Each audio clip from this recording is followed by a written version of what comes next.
Here's a clip from our podcast, the Club Ambition Podcast, a.k.a. CAP. They gon' love me for my ambition.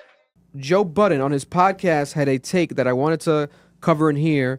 I'll play the audio off of my phone. Let me disconnect the Bluetooth real quick and connect my phone. So Joe Budden on his podcast spoke about Shannon Sharpe, right? Shannon Sharpe has become one of the biggest podcasters in the world, especially after the Cat Williams viral interview of the year, maybe interview of the decade, right? So I screen recorded a clip. I'm going to play the audio of Joe Budden's take on Stephen A. Smith, because Stephen A. Smith, not Stephen A. Smith, my apologies, Shannon Sharpe. Shannon Sharpe had a new interview with Ray J, right? And this was Joe Budden's response when they asked him about the interview. Really? Yeah, I'm done. I think I played it back a bit. Let's see right here. We got going on that's important, unimportant.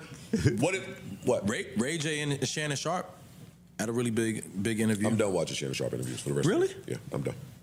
I didn't see it. I don't want to see it. Why, Big Joe? Not important, because I'm just done. I'm just done. It's my own personal business. I don't want to share.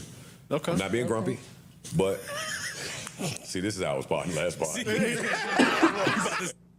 Shannon Sharpe's interview. There's nothing wrong, and you trying to set me up. I'm asking you a question. What part of his interviews? I think Shannon gets really important interviews. Of course. Like, I like the people that he sits with and speaks to. For me, I'm having a hard time being able to recognize which sports analysts aren't watching the games. Like, I can tell. I can tell who's on in the morning just reading off stats or reading off papers. And that don't do it for me, really. Yeah. And that's where Shannon's interviews are for me. Like, he's asking about a lot of things that I know Shannon don't know a fucking thing about. The research team and gave him It feels like he has a research team questions. I mean, That's Elliot Wilson, too. Shout out to Elliot Wilson. He was on the episode. Shannon sharpened it out to them. It ain't they asked the exactly a question. secret. Right. But it feels but some people freak that paper a little better. Yeah, exactly. He It's makes too it feel heavy-handed. like, and I love him and what he's doing. I wish him nothing but the best. But that coupled with the, oh, come on now, Ray J. You feel like, it's like, oh, okay. It comes across It like comes off back to what they said about him with the cigar and the Henny on Skip's show. gimmick. And I don't want to view him like that. He's one of the best tight ends in the world. Pause. So you get the gist, right? So he's basically alluding to, he's saying that he's done watching Shannon Sharpe interviews because he feels like it's performative, maybe gimmicky. Because remember when Shannon Sharpe would do the cigar and the drinking of the alcohol and the goat mask on Skip Bayless' show, Undisputed, and that's what elevated the show, made them more viral, right? People felt that was gimmicky. It wasn't authentic. And then the sweetie And thing they tried to happened, say too. that was like him trying to connect to the black culture and like try to get our attention by just smoking a cigar and like the do-rag, everything. But I promise you he does that at home. Yeah, that's what I felt like it was authentic. I'm like, that's how he is. If you watch I've watched everything that Shannon Sharpe does. That's how he is, especially the nightcap interview on his live stream. And old black men act like that. Yeah. Like I know He's enough old black men to know they act like that. Oh, I gotta look up his age real quick. I think he's like in his. He's definitely in his 60s. He has 60s, because right? he was in his prime in the 80s, and Yeah. 90s. Let me see. Yeah, not age shaming. You know what I'm saying? He looks younger. He looks younger than what he is. Well, that's all I say. Listen, I'm old, so it's okay. 55. 55. 55. Wow. That's crazy. He doesn't even look He's 55. 55. Shannon Sharpe 55. But so now we have Shannon Sharpe taking over the podcast game. Is Joe Budden being salty? Right? Does he feel a sense? There was like a rumored beef between them because Joe Budden's comments in the past about Shannon Sharpe's show, right? And I think it was Chad Ochocinco was kind of saying something about like, hey, like if he feels some type of way, like we can, I got your back, etc. Yeah.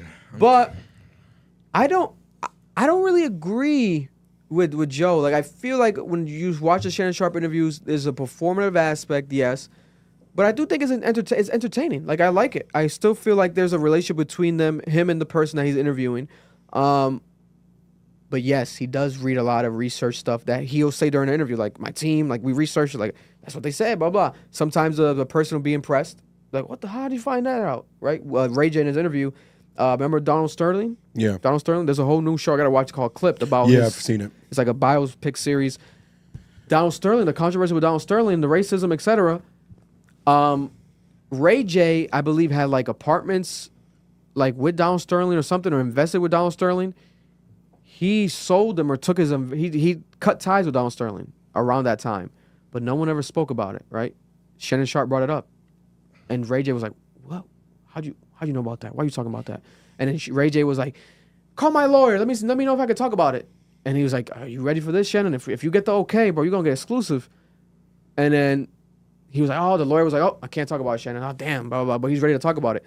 So Shannon had like they do thorough research to the point that they impress people, but then they'll do research where it's like the contrary, where it's like inaccurate, right? He interviewed Amanda Seales, and he was like, That was a your mess. mom's white, right?" That was a mess. And he was like, "My mom is not white." She was like, "My mom's not white. Like, what are you talking about?" He's like, "Oh." So like he has like a mixed bag of the shit.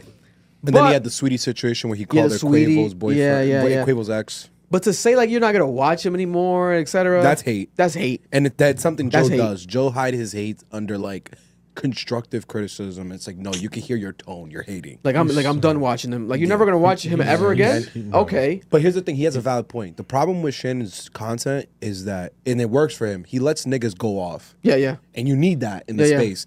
The other issue is when it's important conversations where we want accountability, he's nowhere to be found. Like with the Amanda situation. Yeah. Because Amanda's the one from Insecure, right? Yeah. So with that whole problem, I watched a lot of it back and I'm like, bro, she gassed like the shit out of this dude. Yeah. And she led that whole convo. She controlled the entire conversation. And like when Kat did it, was fine because Kat didn't have an agenda. Kat was just ranting. Yeah. Same with Ray J. Ray J didn't have an agenda when he got there. He was just telling his story. He was just ranting about the Kim K shit and all that. But when Amanda was in there, bro, her job was to nuke and tank Shorty's public image. Oh, Issa Rae. Issa Rae. Just make her look like the entire villain of the situation. Yeah. And Shannon didn't push back on that narrative because a lot of people who said, no, Amanda, you were the problem. You're problematic as fuck. Yeah. And there's mad proof that you were a virus in that writer's room and in that entire environment. Yeah, and Amanda Seales also said that she was she got diagnosed with autism, but then he never asked her like, oh, like by who, etc. And then it came out she self-diagnosed herself, and it's like you self-diagnosed, but the way she spoke about it on Shannon made it seem like it was like This huge thing. like this huge thing. Like you went to the doctor, it's like, oh, she's self-diagnosed. So I still love Shannon. I think he's extremely entertaining. He has a space in the world. It needs to exist. Yeah, I think he's doing what needs to be done, and like to like say that you won't watch him anymore, you can't watch him anymore. It's like there might be some flaws, like in all of us there is flaws. I don't think Shannon's flaws are that major that is like I'm not gonna watch this shit no more. Like whoa, what the fuck, bro? Okay, like I would have loved for them to cross and like have him on his. Is like nah, that ain't happening. That ain't and happening. Shannon once he sees that, hears that, oh, he's might gonna go respond. off. He's gonna go off. He's gonna go off He on might Joe. he might do it on Club Shay Shay. Yeah. They gon' love me for my ambition.